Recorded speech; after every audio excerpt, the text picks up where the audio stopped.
everybody, my name is Jessica Holyfield. I'm a professional dancer, professional dance choreographer, and dance educator based out of the southeast of the United States. And we are taking a look at MINX's practice. This is Boss. I think this is the very last MINX video. And I mean, normally I'm like used to 20 something of a group, but I do know that this is a very short-lived portion of the Dreamcatcher marathon, where I know that at some point I was gonna have to transition from MINX over to Dreamcatcher. It just happened a lot faster than I was expecting. So we're gonna take a look here. How I normally do these is I'm gonna look through and watch the whole thing, and then we're gonna go back and analyze it all, and then we be Gucci. So let's go ahead and check it out.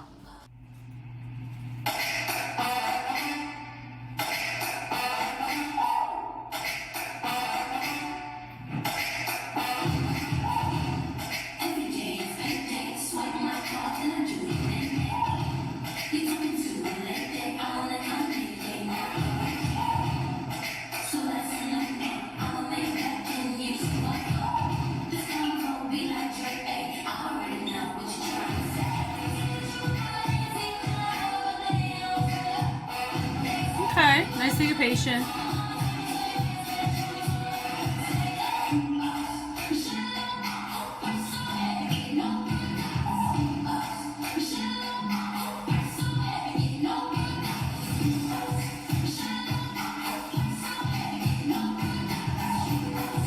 Wow.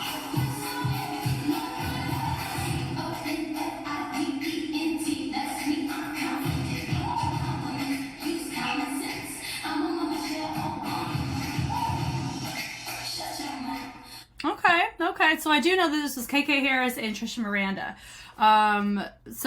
Which I think is interesting, actually, because I think a lot of them, what makes them, with the choreography that they do, I know with KK Harris, I can really attest to her and how she does it more than Trisha, because Trisha normally has assistants, and you see her assistants do her choreo than her herself. But it's definitely more in the full energy. There's a lot of power and accent and tension throughout a lot of the powerful moves that can exude from these types of choreos. So let's go ahead and go from the top here.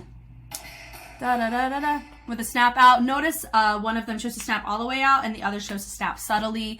I don't know if that was on purpose. I think, yeah, just because she was in our center, hers was just out a little bit more. I don't know if it's because of power or because it was supposed to be that way, but everybody hit it with the elbow glued to the side, which is the accent of the hand out. And she goes, woo! From there, it did feel a bit forced in her presence, because she did have to spend just a millisecond having to recalibrate her weight, where she has to hold it and like use her core to make sure everything's all tailored away. Then she sets into it, boom, and then they all switch around, boom, do-do. Yep, also, I think it's just the lighting for this part. That part here, boom, boom, boom. Dipping it down. Notice that how they all scoop up the hip is pretty close together, which is very impressive. They swipe the hand, they drop. Notice that some of them have to recalibrate their weight, because if you notice, it looks like she's losing it just a little bit. You can tell because of where her feet are. Some of them are kind of keeping onto the balls of the feet. Some are overshooting to the heels. And you can tell because her hips have dropped a lot more. So there's like a lot of recovery. And her hands were a little bit unrefined compared to everybody else's.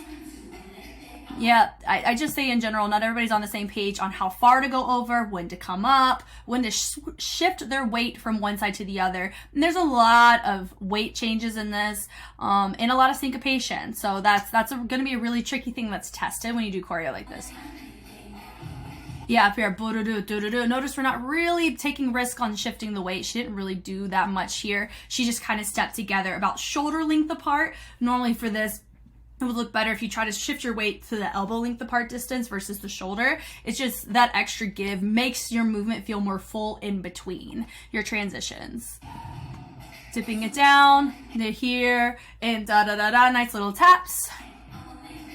Yep, da-da-da-da, bump, bump. So I love the energy on this, but notice not everybody is using their head in the right place. It could just be because of lighting, so we may chalk it up to that. But the power, it does feel like we're kind of overarching in some places, instead of using our core and hinging it a little bit more. I think that would, because if you tend to arch instead of use the core and use the legs help provide power behind the power moves like this, but using the arch, it kind of feels like you're throwing the movement. So that would be my note for most of them on this. This right here, doo-doo-doo. Be like Dre. Now, be like Dre. Notice with her foot, she kind of did like a little shift or a scuttle with it. Scuttle? What's a scuttle? I don't know where I got that from. I may need to Google that later to see if that's a real word. But like shuffle, like to kind of twist the foot back, or actually it was twisting out, and that's how you could tell like she doesn't really quite have that type of clarity in her weight distribution, because that kind of twist was not a twist to keep her knee in line. It was to make sure that she keeps her weight in check, but in an inexperienced way. Run and that was fine, but we can even tell from here she's a little too far up, and you can tell based off the spacing. I mean, the spacing looks pretty freaking close here, so maybe I'm wrong. It could just be because of the lighting. I may chalk it up to that. Yeah, we'll just chalk it up to that. That's fine, because they are even on both sides, so we'll give them that. Yep, ain't that I was brought up. So it looks like they do a single. And I think that third one, and then that was brought up because my 3 didn't reset as quickly on that to go from the second to the third syncopated hit. That's why the third, when they joined in, it felt more muddled than the first going into the second. It was just a timing thing. From there, do-do-do, do-do-do, it felt like there was just more place with the arms, and we saw that in symptoms of rhythm top, as they're not using any chest to help or their back to make any power come from that arm, and that's why it feels very placed. Yep, boom. It feels because they didn't separate their feet far enough when they brought it in with the heel toe heel. They couldn't really travel it very much because they only had so much room they gave each other. Versus if it was out, you could have really used the hips and used a lot more of the groove to get that foot in with more fullness. And boom, boss, boom. That Michelle Obama. I really liked that groove. That was really nice, but just not everybody was doing the exact same thing for that, and it's supposed to be. Regardless if you're transitioning or not, you can still modify it to where you keep it in place. That part, Oprah dollars, the weight shift. So there's just a lot of like twisting of where your weight goes and switching between your legs, and you can just kind of see there's some inexperience in those quick weight shifts, but I'm appreciative that we're experiencing that here though. I really am. Michelle Obama. And some of them are choosing to keep the hands planted, some are tapping it. I like the tap. The tap's really fun here. I think hers was just very, very clear. So I would say everybody would try to ideally do it the way that she would do it. Hers was probably covered up because of her jacket, and it's really dim. So it could just be that. I really think a lot of it's just that little boom, boom, boom. Notice there's no power. Like the power is isolated like a claw between the pelvis and the chest versus boom, like the accent is pressing down into the ground. Boom, boom, boom. Where the bass is resonating, it feels like we're clamping versus letting it resonate. And so that's like my overall note about that section there that could have been a little bit better. Moving it through, Michelle Obama. Nice little moment. Walking through. I like that part. Oprah, hey! And she hits it, boom, boom, boom. And from here they come up. Oprah dollars. Sitting it through. D, D, D, D, D. That part's nice. That whole I'm confident. Like that choreo looks really nice on them. But if you notice, what was required of them is exactly what the Urichibewe was in that terms. It's just a little bit more syncopated. Does that kind of make sense? And that's where the overlap takes place. And that's where you get a lot of people who's as trainees, and whenever they debut, if they have a really high level of synchronicity, it's because how they trained within the fingerprints of the style that they're debuting with instead of pursuing a completely different style. Because if they try to do this instead, or they try to do rhythm ta equivalents in their debut, it would read very differently because their bodies aren't familiar with it, but their bodies are more familiar with that kind of moment. It's gonna pick up better, and you have a higher level of captivation with that. So I'm very excited to see because with Dreamcatcher, their style is so different in discography, which means they had to train in other styles outside of the ones that we saw in MINX. So it makes me look forward to what implicit grooves or techniques that I am seeing a lot more here in their fingerprints of movement quality, how I'm going to see that in whenever I see them in their debut. It's going to be really cool. Diving down, boom, doo-doo-doo. Notice how we didn't quite use the chest as much as I feel we do use the chest, but it's not pursuing anything further than like about right here. So it's like small, but they're not really going for it and using the risk taking in using the chest for that moment. Diving it down a little bit needs to be a little bit more refined. Would have dropped too early in that section. That the little part. Ooh, for me personally too, I do know some of them are underage. I would request that maybe they refrain from some of those movements. Not all or most are fine, but yeah, execution of some of the more floor work, like sensual sides of it. I feel it just goes back to my main point. I hate saying this. It's the music industry a lot of times are going to package sexual innuendo because it sells.